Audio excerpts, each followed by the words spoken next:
Good morning or afternoon, depending upon where you are. I'm Christine Dennis, the Senior Vice President of Client Growth for OptiMine, and I'm delighted to be the event moderator for today's Insight Studio titled Consumer Behavioral Shifts, Why Your Marketing Measurement Must Adapt in 2022 and Beyond, sponsored by OptiMine. A few brief housekeeping items. First, the ARF is recording today's event, and we'll be sending out a link to that recording in a follow-up email in a few days. So if I say something ridiculous, you're welcome to watch it over and over at your leisure. Today's agenda includes a presentation followed by a discussion with our panelists from Kepler and Beachbody. Please submit your questions in the Q&A box at the bottom of your screen to be discussed after the panel session. We'll get to as many of those as we can. Before we start our presentation, I'm going to ask our fabulous panelists to briefly introduce themselves, beginning with Kelly Barron. Kelly, will you let us know a little bit about what you do at Kepler? Yes, hi there, Kelly Barron. I am a director on our marketing analytics and insights team here at Kepler, very much focused on measurement. I'm excited to be here today. Thanks for having me. Great. And in keeping with our topic of recent consumer media behavior shifts, can you give me an example of something that has changed about your media consumption or shopping habits over the past 18 months? Absolutely. As much as I hate to admit it, I finally caved on TikTok. I held out for a long time, but I'm an active user now. I don't make anything, but I do watch. Aha. My answer was going to be that I've never been a TV watcher, but now I watch TV, but it's not quality TV. It's straight trash TV. So I would say maybe my intellectual capacity has declined over the past 18 months, but it sounds like you're there with me. So yeah, right there. Excellent. All right, Craig, who is the Executive Director of Marketing Analytics for Beachbody, is going to introduce himself next. Will you tell us a little bit about what you do? Yeah, sure. Hi, Craig Clagis. I'm Executive Director of Beachbody, and I manage the marketing analytics and measurement team across all of the different avenues of DR and brand that we do. My behaviors have also gotten more, I don't know if it's less intellectually stimulating, but I've gotten into app games way more than I ever possibly thought I would be. I've always been a gamer, but it was always on consoles and computers. Sure. And now app games have gotten to the point during the pandemic, it was just easier. And that's been a huge shift for me. I don't get any essentials anywhere other than Amazon now. And that's a little bit of a shift too. Yep, sure. That makes sense. Shopping behaviors have dramatically changed for sure. Mine were always kind of pretty digital for the most part. Some haven't changed that much, but I would say that's probably rare. Most people have changed their shopping behaviors. In fact, I'm going to talk about that in a minute. So I am going to pull up my screen. So give me a second to do that.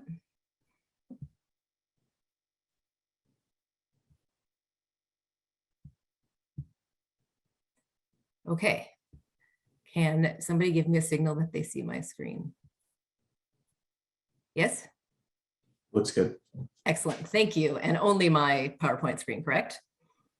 Correct. Yep. Excellent. Okay, great. So here we are talking about consumer behavior shifts and how that affects marketing measurement for now and actually into next year.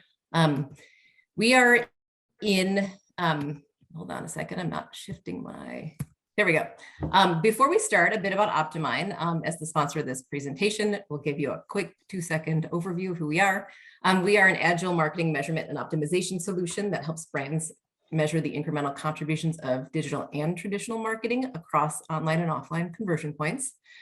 Today's topic is highly relevant to us and the brands we work with, all of whom are looking for measurement solutions that can help them keep pace with today's constantly changing consumer media habits and analytics needs. Kelly, would you like to talk about Kepler? Yeah, to quickly introduce Kepler, measurement and optimization are both core to our DNA as well as a data-driven agency. We really believe in helping brands harness the power of data and technology. And as a brief background, we were founded in 2012. Since then, we've grown to over 550 people across the globe with offices in the US, Costa Rica, London, and Singapore. We've deployed over $3 billion in media to date and are focused on data-driven media and CRM.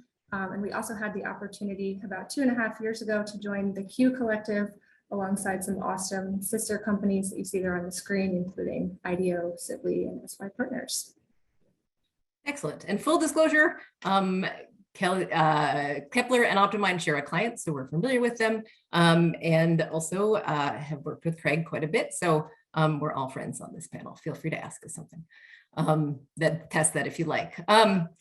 So we are in the midst of some rather unusual times. No surprise, the marketing measurement landscape was already in a state of rapid change pre-pandemic, and then, I don't know, nothing like a giant global crisis to make our jobs all more interesting, right? But here's the great part. If, like those of us on the panel, you're both fascinated and motivated by the challenge of making sense of consumer behavior, this is an awesome time to do what we do for a living. If you're one of those many people in the US who wants to quit their jobs, don't, because it's about to get really interesting.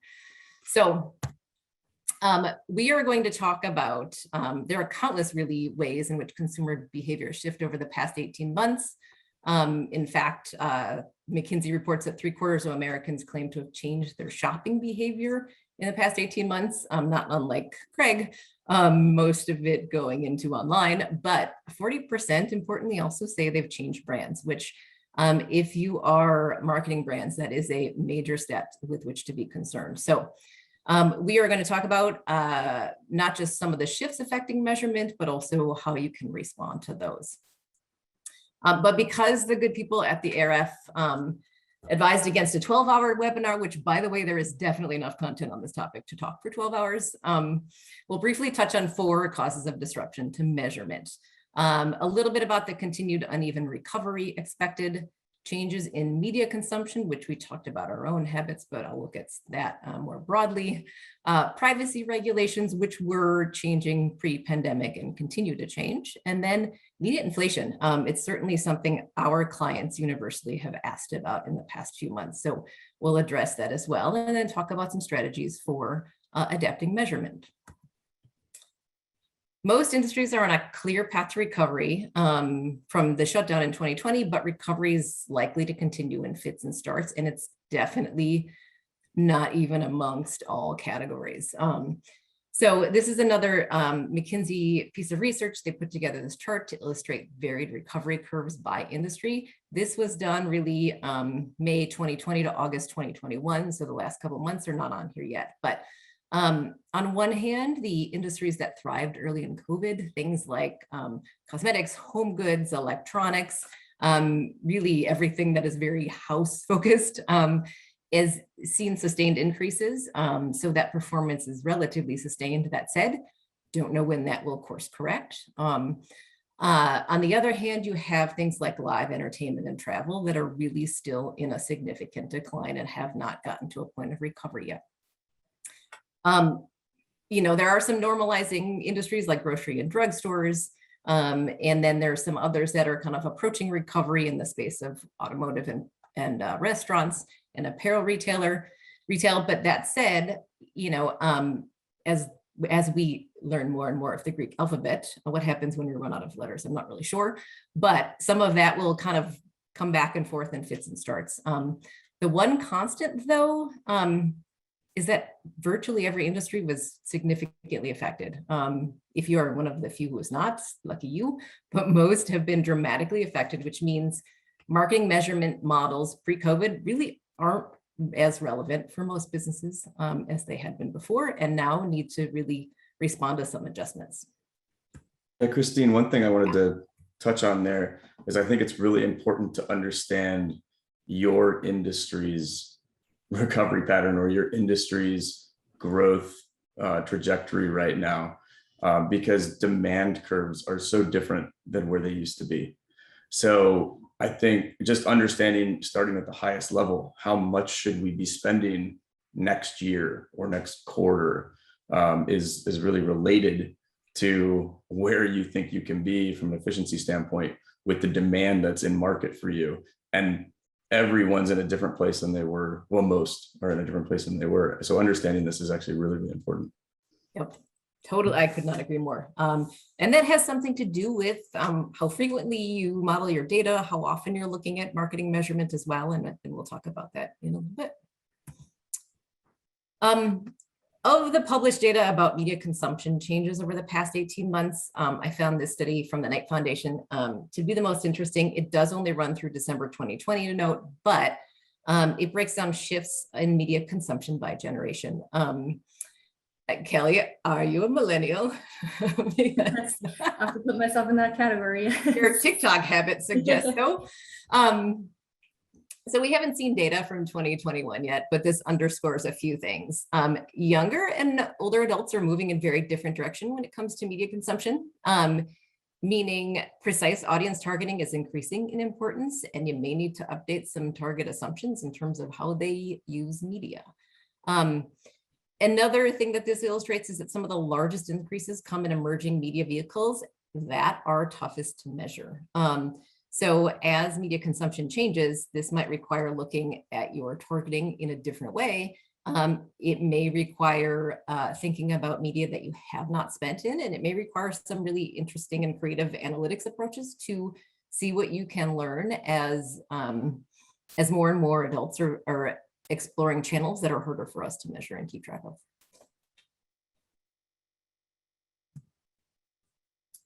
Kelly. From a privacy perspective, I think the consumer's demands for more control over their data is nothing new to us in 2021 and leading into 2022. With Safari ITP regulation dating back to 2017 or so, up through recent changes in iOS, and beyond, where browsers and governments will continue to respond to those demands. As marketers, we need to ensure we're not just adhering to the legislation, but that we're adapting our measurement strategy that was once built on the ability to track consumers and their movement across the web. So multi-touch attribution and cross-platform signals that are provided in real time are still out there, but their quality can be diminished in as much as they're reliant on cookies to track users. And then from an incrementality testing perspective, which is another key facet of a complete measurement framework, holdout testing and platforms themselves is also facing some challenges to the extent that they're relying on cookies to cleanly segment audiences and measure lift across test and control populations.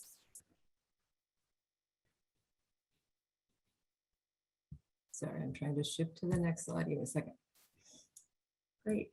And then from a pricing standpoint, both online and offline, costs are inflated even higher than original predictions for 2021 anticipated. So up from a 2021 forecast in February of 3%, numbers as of November are showing a 4% increase in ad inflation, with online seeing slightly higher increases than offline. So when you break down the channels within those online and offline spheres, depending on your media mix, that could translate to some tangible shifts in the effectiveness of your overall strategy. Yes, so if you thought prices were getting much higher, it is not in your imagination. They truly have been. So we're clearly headed for continued disruption. And those are just 4 of the changes. Like I said, there are countless changes we can talk about that are affecting what we do on a day-to-day basis.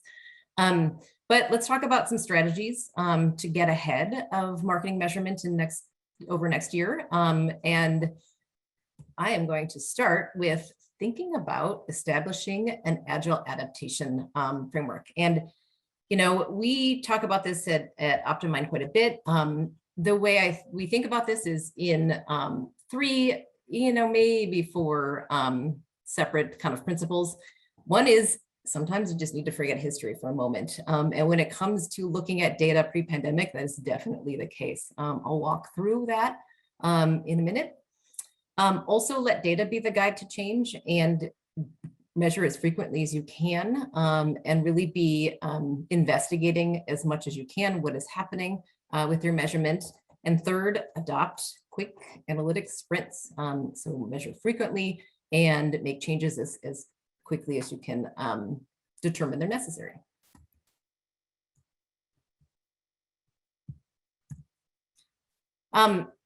Our agile adaptation methodology, it was really tested during pandemic, right?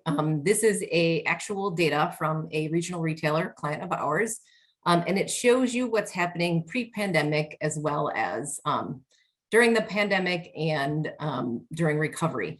We do something called change point detection, meaning that we are looking at historical data to determine at what point has either the outcomes, so revenue or marketing channel investments, have changed at a significant standard deviation year over year.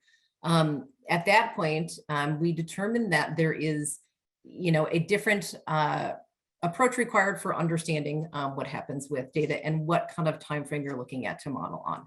So in this case, we had stores closing during the pandemic data time period, and then recovery turned out to start at a very different place than pre-pandemic data. So we created a new modeling window beginning in May of 2020. And this happened for most of our retail clients. We began modeling historical data on shorter timeframes, sometimes looking at 90 days, maybe up to 6 months.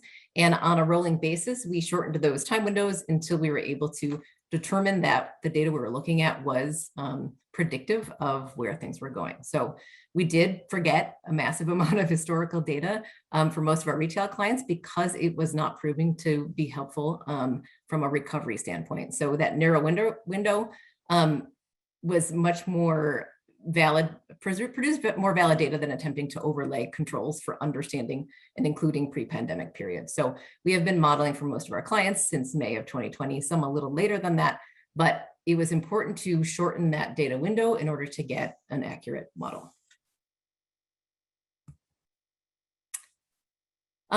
Also on change point detection, this is another comparison, and this is real data from a client that's been anonymized to some degree, looking at, including the pre-pandemic information would have shown pretty significant inaccurate and incorrect guidance for what to do with media measurement moving forward. So the percents you see really are highlighting what happened pre-COVID versus post-COVID from a return on ad spend perspective. And as you'll see, the shifts are dramatic by channel.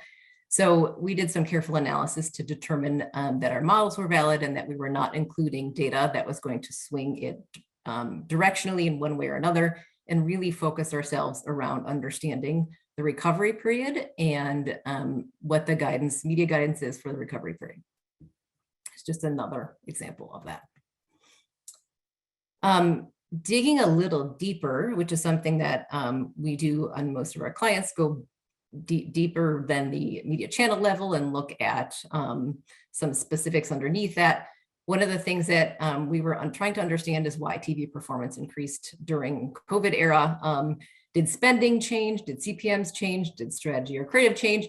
Were people just watching more TV? Were they more attentive to TV? We can't necessarily pinpoint the exact reason, but looking at comparing the value of connected TV media pre-COVID and post-COVID, those numbers were pretty significant. The reach increased, suggesting that we had a more engaged audience because we didn't change spend, didn't change CPMs, and didn't really change strategy or creative. So, what that tells us is that there are ways in which we can kind of detect and measure this shift and really determine what action to take based on that. Great. And building on the idea of letting data be your guide, I think we have a few good examples of the impact a deep dive on media channel performance can have on your business when you have the right tools in place. So as mentioned earlier in the presentation, some of the cross-channel solutions of the past are no longer viable. And so when you're allocating budget, it's important to look at modeled results from an aggregate solution in tandem with the reported CPA or ROAS that you're seeing in your platform measurement. It's not uncommon to see gaps between those two. And I think in those cases, I'd recommend strategizing around the multipliers you want to implement onto your real-time performance, strategizing a solution for validating those modeled results through testing. And then most importantly, when you are making those budget reallocation decisions, implementing them with a gradual approach. So in this blinded example, there are some clear opportunities to shift from channels X and Y into channel A. And I think making those changes gradually instead of all at once eliminates any potential risks to the business, while still capitalizing on that upside of the substantial increase in ROAS. Ooh, digital video. It's a big winner there. Here's a separate example, different client, but does point to some of the same things. Channel analysis pre and post-COVID revealed dramatic shifts. In this particular case, the green bars are streaming audio, online video, and terrestrial radio.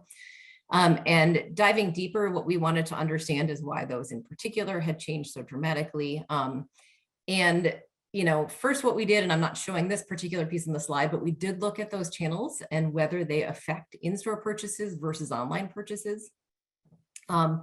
And maybe this wasn't a huge surprise, but both types of radio really primarily drove in-store impact. So terrestrial radio for this particular client delivered 99% of its impact in stores. Streaming audio delivered 93% of its impact in store. So it's clear that a return to shopping was critical in order for our radio plan and streaming audio plan to be effective. So this is just another example of digging deeper than the channel level so that you can really determine what's happening on some of your sub-channel and particular partner media channels. One last thing we wanted to address before we get into the panel discussion is kind of understanding CPM impacts.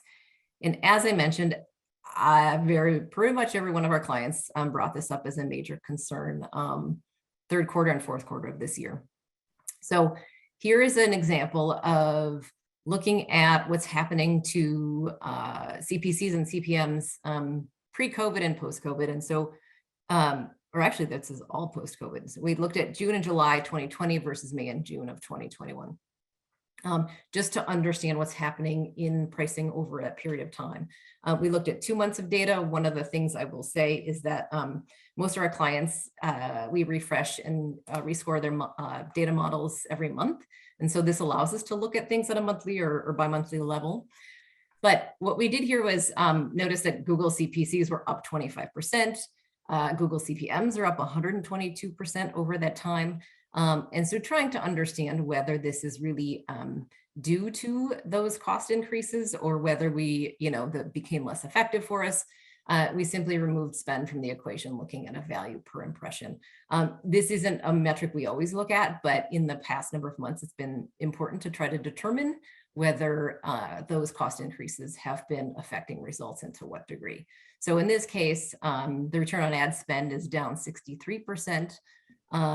For Google AdWords, but the value per impression is only down 18%, suggesting that yes, that cost increase explains a significant amount of the ROAS reduction.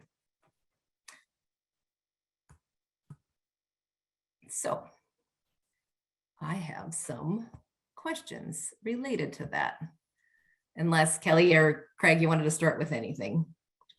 Otherwise, I'll go straight to my questions.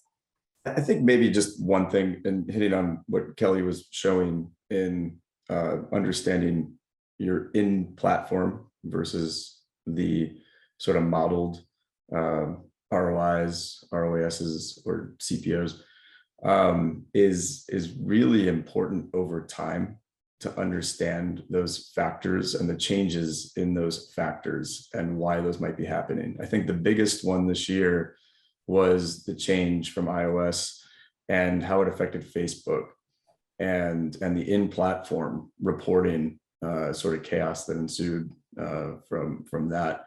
And there couldn't have been a more important time to understand your factors there, knowing that your model data was, in this case, for sure, better than what was happening in platform. Now they've kind of gotten it figured out a little bit.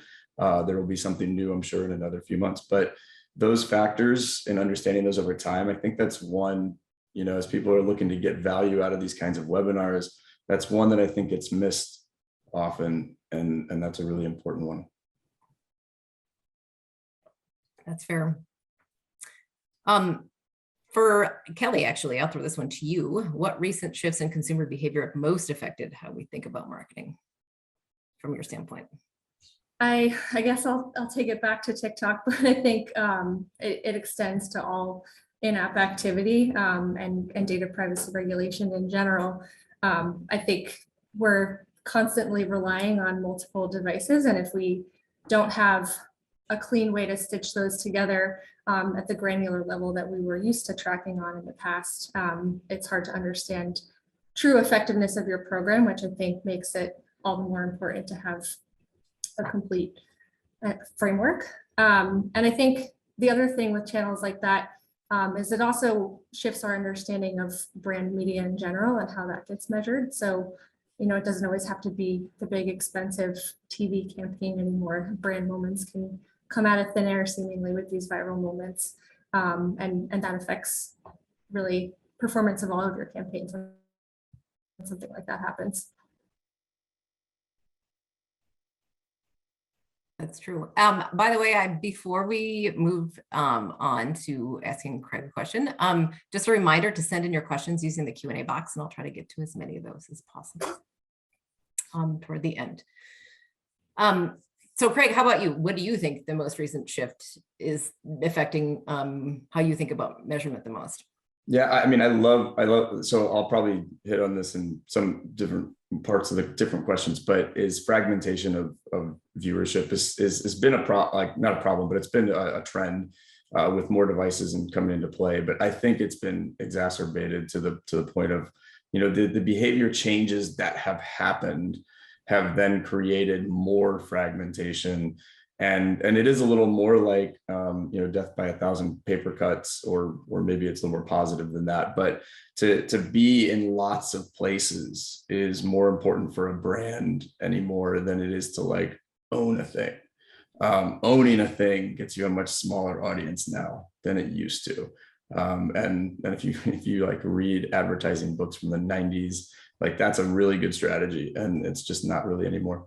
I think the other one that doesn't get enough focus is time of day and the sort of attention that people have. So, I mean, working from home, I don't know how many people I now know that have a TV or podcast or radio or music, Spotify, whatever on, especially TVs. I mean, there's like a TV in the background in most or a lot of people that I know, friends of mine, while they're on their computer working, while also having their phone at their desk, and you're doing a whole lot more of your daily stuff that you would not have done if you were in the office. You could kind of be multitasking. So I think time shift of different activities is something that's really important to consider when thinking about media buying right now and measurement.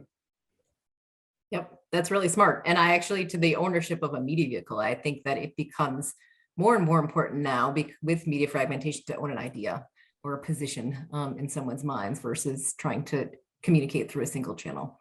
To your point, like it's better to reach people everywhere, or at least in the places that they're spending more time. So I have a question in the chat for Kelly. The approach for reconciling modeled ROAS and platform ROAS is really smart. Nice job, Kelly. Do you have any guidance on using lift results to validate MMM learnings? Yeah, that's a great question. I think you can approach that in a few different ways. From the most simple approach I think we've taken is we just look at how different they are, and we try to balance the two with some sort of simple multiplier.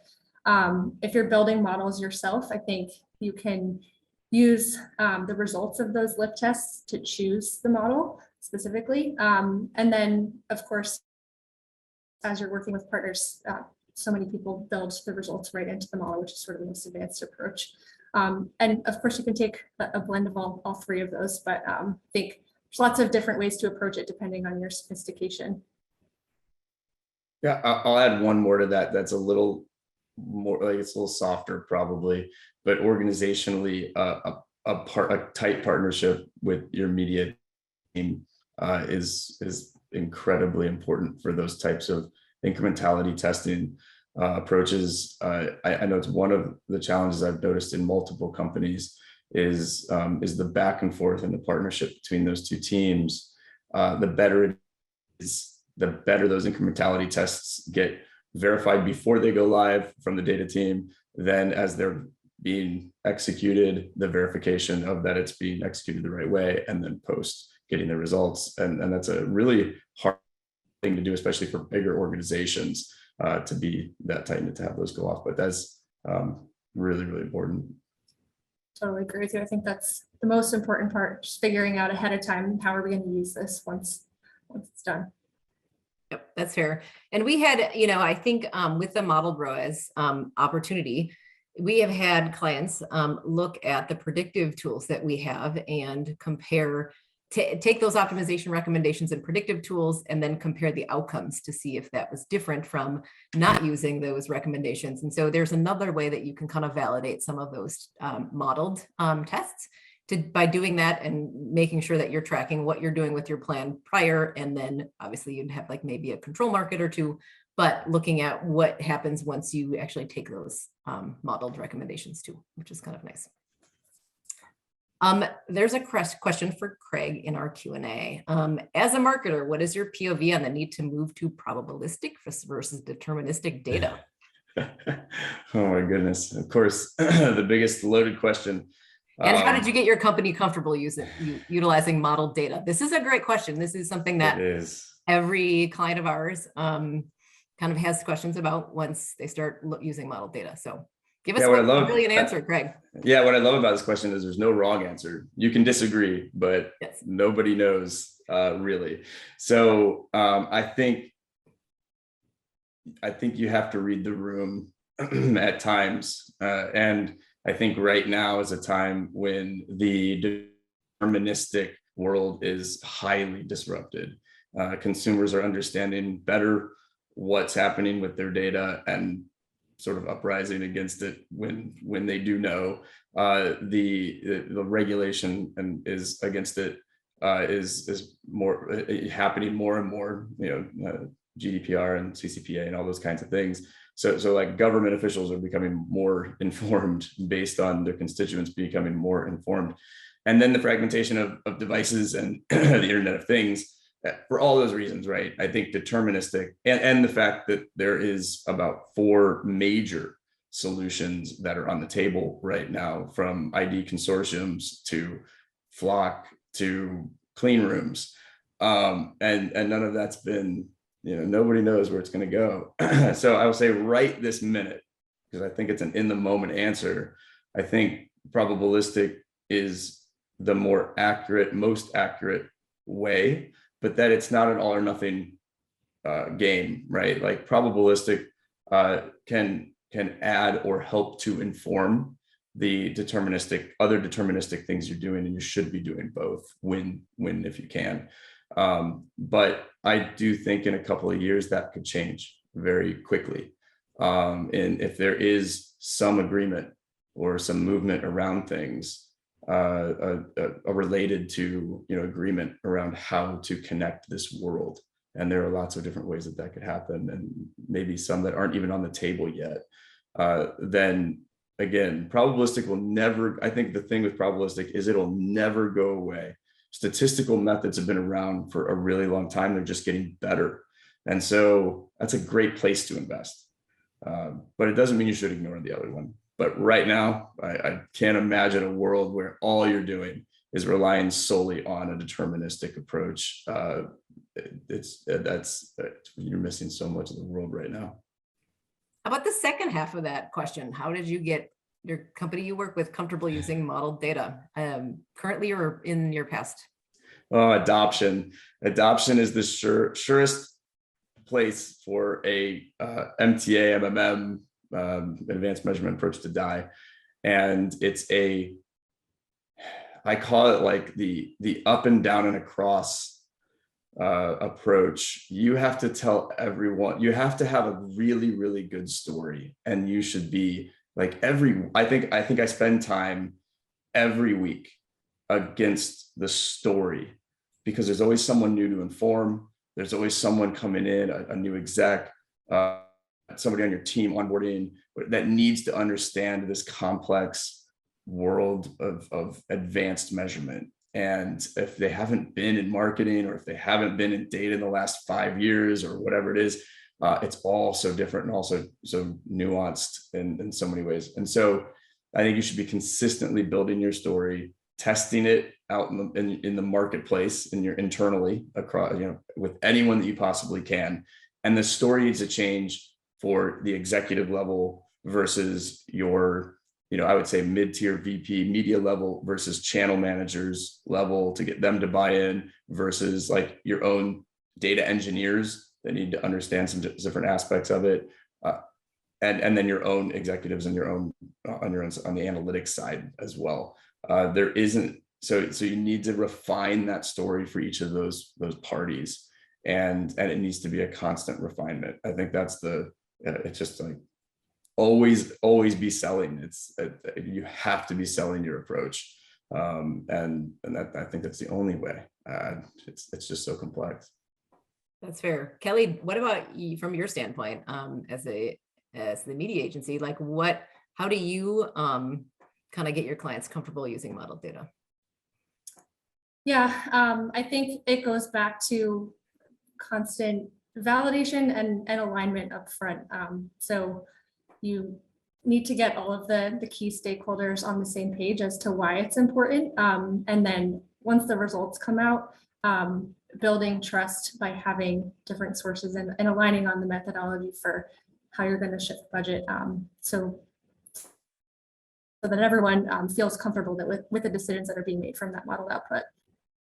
Yep. Do you tend to deliver like presentations to broad groups at that point in time, or what does that process look like? I think it varies depending on the client. We can work directly with the media team, but I think it's good to have all parties, especially when we're working with vendors in the room, to get that alignment from all areas of expertise. Yeah, I will say on the back of like always be, iterating and making your story better, there's usually a time when you like sort of stumble upon a validation story that really resonates with people. And to the point Kelly is saying, like starting with validation, I felt almost like table stakes, like you have to be always validating. So that's like part of creating the story, but I should not say that, right? Like validation is so important, but not all validation is built the same.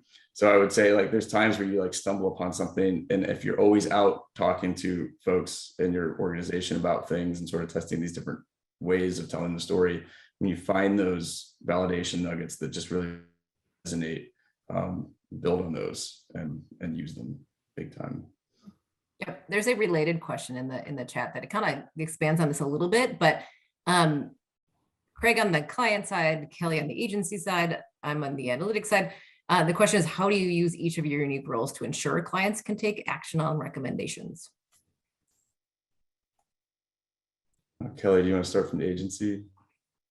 So yeah, so I think it's helpful that we're coming from a non-biased standpoint, and we're looking at all of the channels measured in a model and not just necessarily the ones that we are managing as an agency. So if results are telling us to shift away from one channel, we're never going to push to keep spending in that channel for any reason against what the results are saying. That's where I think we come in with the consultative approach of let's take a gradual approach to understanding how we can make shifts here. And I think the other thing that's important to keep in mind as an agency is we have the media expertise to, again, going back to validation,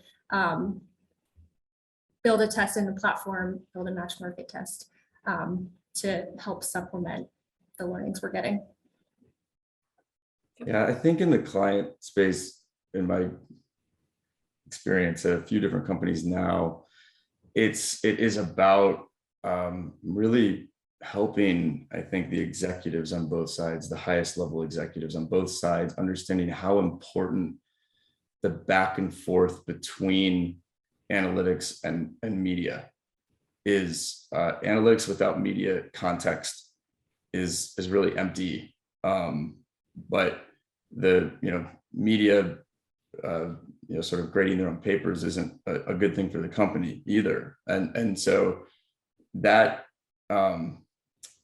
relationship and helping, I think, again, it starts at the top of leadership. That relationship is so incredibly important to allow for new ideas, new ways of thinking about things using data that go against gut and some of the strategic things that folks want to do on the marketing side is really important. But it's such a mutual push and listening to each other at the same time. Sometimes that gut is really, really important to understand why maybe we should be putting different assumptions into a model or measuring things a little differently or thinking about things differently. So I think that mutual back and forth is where you win as a company, when you have a great model data set and want to try to apply those things in action. That's fair. And I would say on the analytics side, one of the things that we do a number of things in order to drive adoption. But one of the things that we're doing is we're constantly available for training, and not just having our lead clients really understand the tool and what it can do, but trying to make sure that all the channel managers understand that, make sure the media agencies understand that. You know, I think that it's often helpful to train and retrain and make sure that people are very comfortable with both the historical results as well as the predictive tools, because as a former media person, I used to be on the agency side. Although I'll admit that I often gave jazz hands a lot of times when the clients were asking me whether something was working because we didn't have great tools like this. But that said, you know, I think what you can do and what you can understand now is incredibly helpful. And frankly, it makes media planning more exciting, more interesting, and measuring and kind of responding. There's a lot to do. And I think once people really dig in and understand it, then adoption really is driven in some other ways, in some ways there. And then, you know, also we try to keep with pretty, we try to be a little creative with the way we're looking at results each time so that we're adding additional metrics. I talked about the value per impression metric, for example. And then also keeping to a learning agenda, right? So each time we're sharing results with clients, we want to make sure that we are tracking what we're learning and digging into anything that we're seeing that's different or changed, and, you know, doing a good job of rigor and kind of following up on those things. That's what I would add from the analytics standpoint. Here's another question. You two tell me who wants to take this one. What's the future of measuring the walled garden platforms? Going to get better, worse, mobile? Any thoughts? I could take a stab. I think in terms of privacy regulation, we're going to continue to head down the same path, but I do think there's also a lot of promise in clean room solutions and trying to understand some of the granular learnings that we were once able to get. I think that's almost a brand new feature that's an improvement. Not to say it won't get worse in other ways, but we can definitely look towards that. Yeah, I think in a lot of mature industries, co-opetition, right, is better for everyone. And I just don't think that we've reached that critical point yet where everybody is willing to play a little nice to make it better for everyone else. And I think we're about to. I think that's going to happen. I think my own point of view, and this could be like, we'll look back at this 3 years from now and be like, that was really wrong. But is that there needs to be a platform, and I say that very loosely because platforms can be super open source now, and with blockchain, like it can be very hands off from the platform standpoint, but something that allows for huge companies to play nice while also protecting the data that they have and the privacy of users and giving consumers choice about those things. But to think about a world where a consumer could click a button and turn off or on all settings in different areas, or everything was in one place, and that's better for a company to be part of that world, and it still protects the data assets that are so important to their world.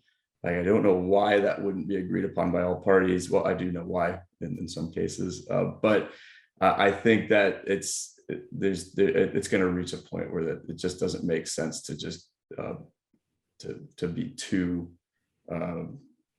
angry at each other anymore. Like, it just, the infighting won't be as heavy, I think. Yep, that's we'll fair. See. We'll see. This is pivoting a little bit into a different space, but there's a question in the chat asking about how are trade dollars in store marketing and promotional materials best included in marketing mix models. Do either you want to take a stab at that?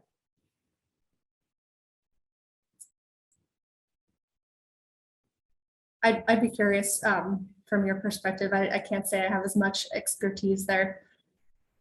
Nope. Yeah. I mean, yeah, go ahead. Can you go through what the list was of things like trade In-store materials? marketing and promotional materials. I mean, that's In-store sort of marketing. there's Yeah. not a lot to be done there, but curious as to whether you've seen any good examples of that. Yeah, it used to be, and I in the world that I'm in now, I'm not focused in that area. So this might be an aged answer. So I apologize if it is, but because of privacy and things that have changed. But with things like that, it's always been, in my opinion, the location-based data that exists is kind of the only way that I've ever seen that done and included. It's sort of like billboards, Yep. where there's digital billboards now actually have changed that, but it's sort of understanding traffic flow in all the ways that you can, location-based wise. Maybe it's some kind of, I think companies like IRI are good at that. I'm not sure. Yeah. But that's a tricky one. Yes, I agree. Yeah. MM can do a lot, but not everything necessarily perfectly. So going back to changes we should consider in our measurement approaches for next year. We talked about a few earlier, right? We talked about not ensuring historical data is relevant and removing some of it if not. We talked about not relying on reported ROAS alone, diving deep into channel and sub-channel analysis to understand shifts in pricing changes, and refreshing models frequently. Are there other things we should consider, and if so, what? I can start here. I think number one is continuing to build on that solid foundation of first-party data. The more you know about your customers, the better you can target for prospects.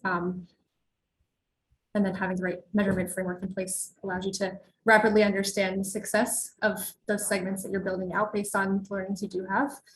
And then the other thing I would say on a totally different note is evaluating reliance on post-click tracking. With the way things have headed, I think that's becoming more and more common, which is funny because that is the old way of doing things. But there's, in many cases, really no correlation between that click-based engagement and sales. So if that's your primary lever of day-to-day performance, obviously it's going to vary based on channel, but that could be leading you pretty far astray in the wrong direction. So while it's great that we do have real-time signals, I think we need to understand the decisions we're making based off of those. Yep. Greg? Yeah, those are good. Those are really good answers. I don't know how much more I could add to that. I think that's actually such a really interesting one that you just hit on, which is like this, because everything's got harder, everybody's sort of like going back to what they know or what they knew. And this idea that click-based measurement for some reason is got this renewed focus. And I've seen it in a few different areas. It's so interesting you say that. Because I've been a little insulated inside of companies, right? And obviously Kelly has more experience across different industries and whatnot. So it is, yeah, it's a kind of a dangerous one. Be it in this space and advanced measurement for so long, I actually get really sort of visceral about it. Like this idea that click-based measurement can provide any value. Like it's so like, yes, modeling, there's some opportunities and understanding if you know your effects of some of these halo effects, but they change so much and your allocation makes it change so much. And like all these things, there's so many factors and the tracking is so poor now and nobody clicks. And it's just, there's so many reasons that you could be leading your world astray by going that route. And so, I think, Kelly, again, it goes back to your example of looking at model data versus in-platform data, which is even though it's getting like it's gotten worse a little bit with iOS 14 and all these things that are sort of getting figured out, it's still better.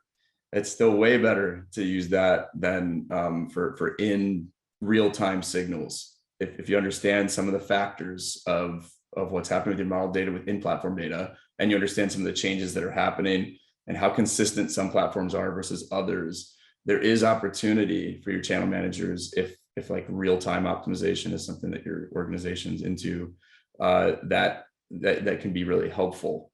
But last click just doesn't have the same type of signals that are useful and can actually be really dangerous to send you down a path that isn't really driving sales, isn't really driving revenue.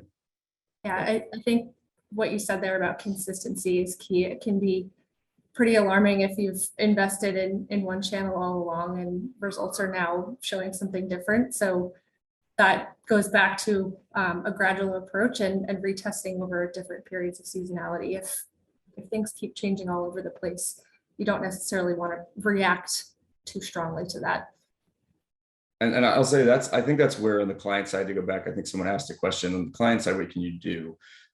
That's our job is to help everyone understand those relationships. And that's really complicated, especially if someone's not specifically in the marketing space. You've got a president that's more product oriented or understands web analytics data more than marketing data.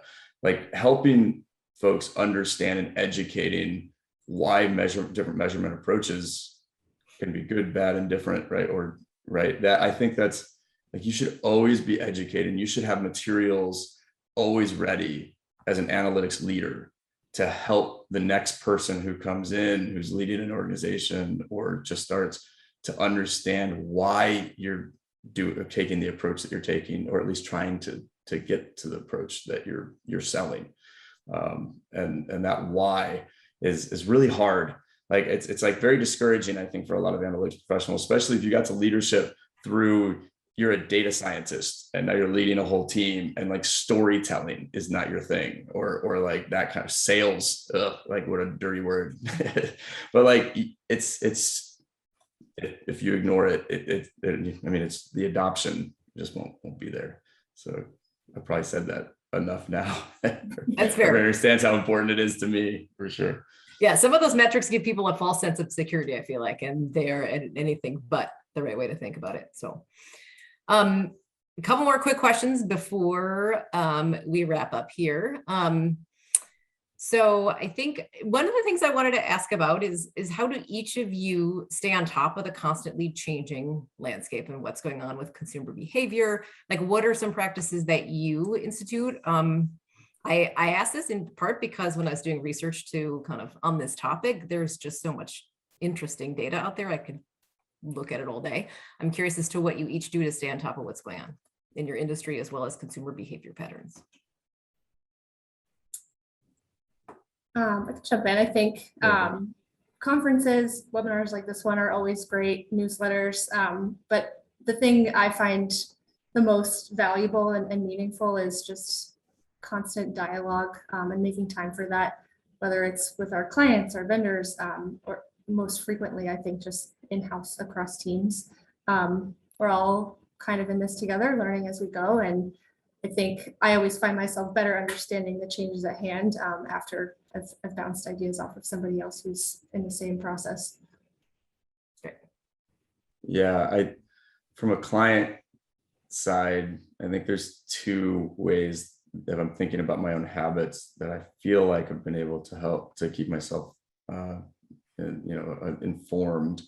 The first is something I tell a lot of people that I mentor or that ask for this type of advice, which is to create time for yourself. And Kelly, you said it a little bit, to consume information about the industry, and that can be reading, that can be podcasts, it could be webinars, it can be whatever you want. For me, it works to take like a little bit of time.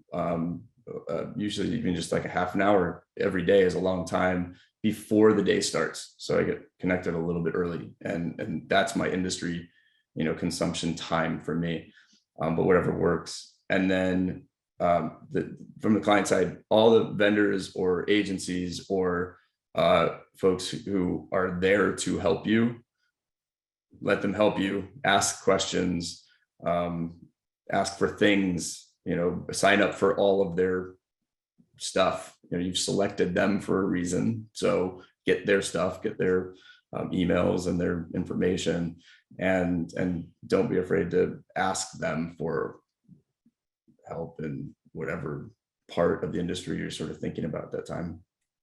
Yes, talking to people who do what you do is very helpful too. Absolutely. One last question for each of you. Give me one marketing measurement prediction for 2022. Could be anything, could be wacky. You want me to start this one, Kelly? I'll start this one. Sorry, yeah. Mine's easy. Mine's easy. I do think that 2022 will be the year that we all will think we know what solution like for deterministic is happening. I don't think we will have it. I think we're 3 to 5 years from having a real deterministic solution that is viable and that can be used. But I think next year, I think we will have a really good idea of the direction it's going, and you'll start to be able to like think about how to invest in those worlds, in those areas. Good. Kelly? Answer. I think I've harped on testing plenty, so I'll stick within that theme. I think we've seen in the last year or so a lot of platforms and partners work towards their own GeoLift testing capabilities.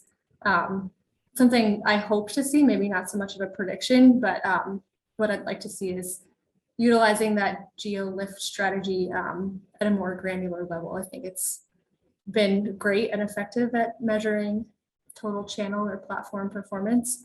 And now I think we have some work to do to understand audience level, creative level, you name it.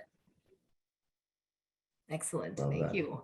I'm going to throw mine out there as really, it's just going to be more pressure on more frequent modeling, right? So those who are looking at modeling data annually, biannually, quarterly are probably going to want to shift to monthly or more frequently because the changes that are happening are not going to stop happening. And I think there are going to be continued shifts, specifically in media consumption. And that will require us to look at data more frequently and respond to it more quickly. I'll say one last thing then on top of that, if it's okay, if I have the time, is I think the AI for scenario planning will get better, much better. Oh, yeah. I think we're right at the point where it's getting really good, but I think next year is going to be like scenario planning tools using the model data or using whatever data you feed it, I think are going to be really, really awesome next year. Makes sense with all the disruption we've had, gives you better data points. Fantastic. That really concludes our time. So I want to thank both of you, Kelly and Craig, for sharing your expertise and perspectives with us. OptiMine was delighted to sponsor today's Insights video studio. We would appreciate you taking a brief survey, which will be popping up on your screen, I think right now. There it is. Have a great day and a delightful holiday season, everyone. Thanks for listening.